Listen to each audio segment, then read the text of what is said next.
One. Good morning and welcome everyone to another edition of the Morning Brief, but this is a special edition. It comes on the 9th birthday of our favorite cryptocurrency, Bitcoin. So happy birthday, Bitcoin.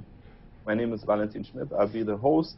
We have a couple of exciting stories for our birthday child, including some people talking about central banks investing in reserves, and this comes up periodically. The IMF talks about it. The Chinese central bank talks about it. The Russian central bank talks about it. Now we have a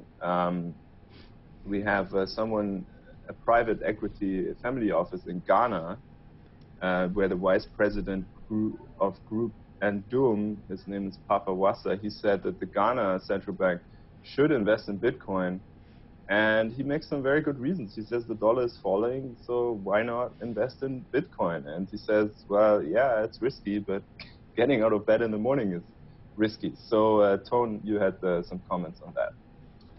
Yeah, so like when the story first broke last night, it came around the same time as the price of Bitcoin was breaking out. And it really sounded like, the Ghana Central Bank was actually going to do this. But then as you read the story, it's just some advisor trying to advise the bank to do this. And the fact that this news is public probably isn't very good.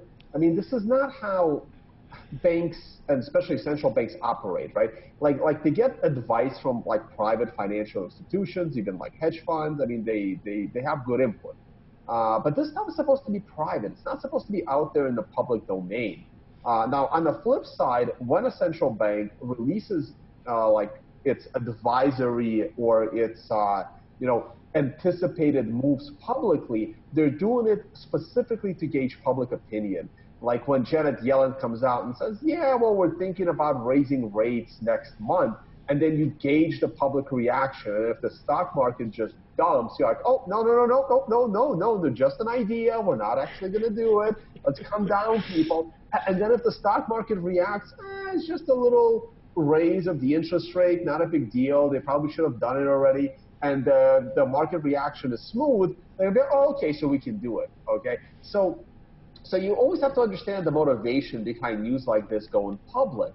And in this case, I wouldn't think much of it. Now, if a central bank was to actually do this, that would be significant news. Also, look back about a year or two ago when the Bank of Barbados was advised to do the same. It's the same story as it was a year or two ago with Barbados. Let's see what happens. I mean, I personally would also